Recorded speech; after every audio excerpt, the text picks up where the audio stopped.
Ayan mga kamister, ang init na naman ngayon. At salamat tayo dahil bumalik na naman ang yung tubig. Ayun isa. So okay na siya. Ang init ngayon, no?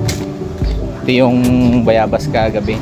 So tayo mga kamister ko na ipon tayo ng tubig. Buti na lang hindi natin kailangan pumunta sa swimming pool kasi yung bahay na ito ay mayroong bathtub. So sakto lang yan mga kamister ko. Dami nila ba ni Mrs. Ayun, iipon na sila ng tubig.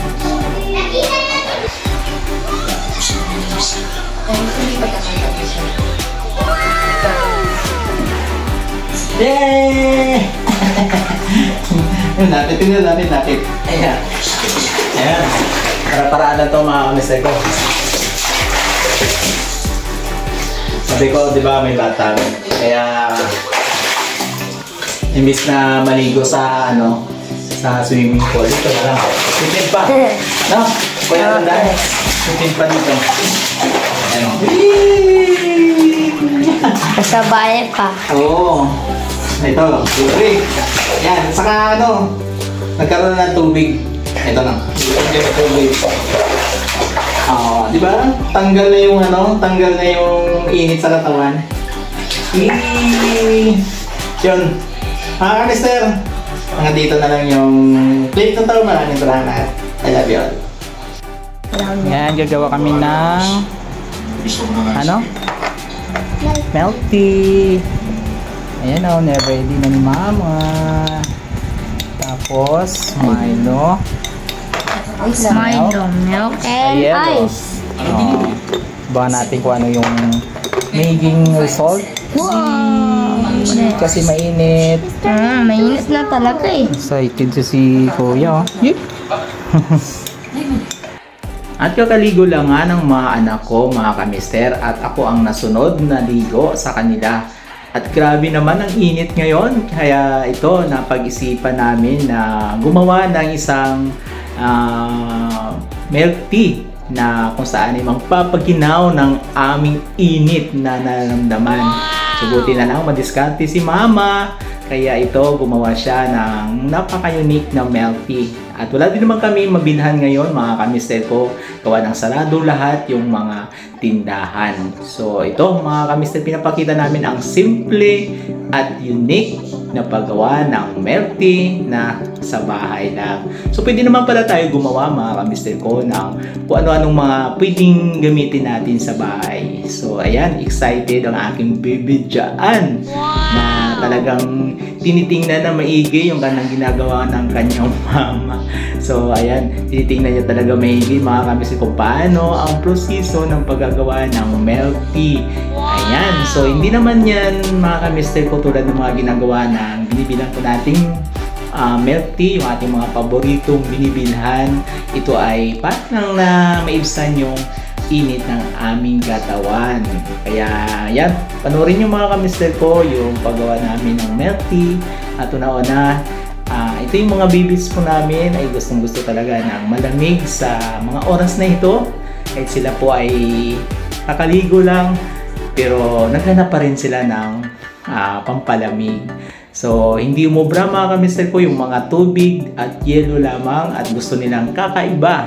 Ito ang ginawa ng kanilang mama. So, ayan mga kamister ko, titingnan natin yung paggawa lang dyan ay misis ng milk tea para sa aming mga kids. So, ayan mga kamister ko, ano lang pala kasimple mga kamister yung paglagay sa tinitimplahan natin na baso, ayan. So, simpleng milk tea para sa simpleng mga babies.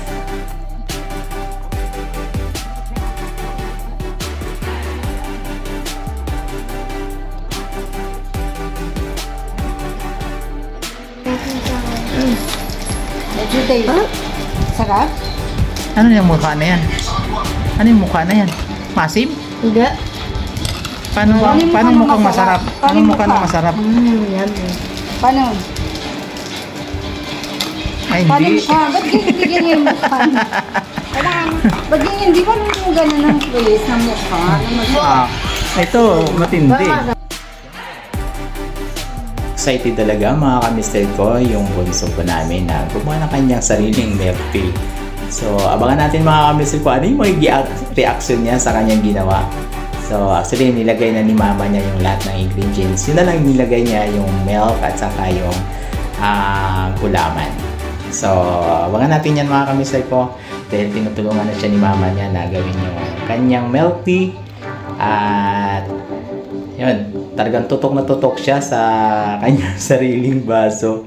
Actually, kukuha pa yan siya mga ka-mister ko ng kanyang sariling kutsara. Ayaw niya yung ginagamit niya na kutsara. Cute nga eh. Uy! Ito naman. Ito. Yung milk mo. Milk. Lagyan mo ng milk mo. Ay, grabe. May milk pa? Oh, grabe naman yan. Yan ba yung pampano sa ano? You want sugar? Sugar. Kunin mo yung sugar doon. Nakalimutan ko pala lagi. Patamis na yan siguro eh. Tamis na?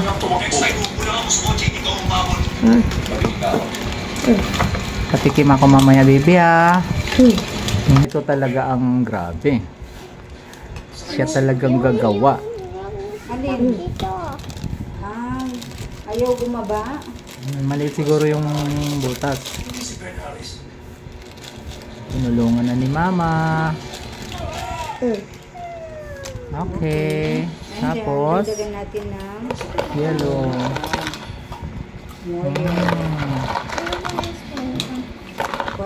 sarap.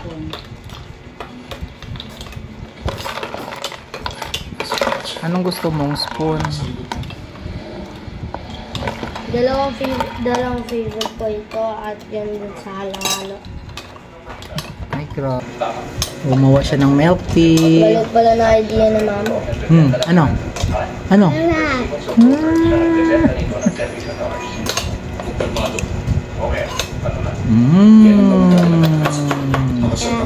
Sarap, no? Galing. Galing naman ni mama mag-isip ng ganyan. Kaya popular yung yung paglagay ng jelly na flavor ng pandan. Kaya masarap. Talaga.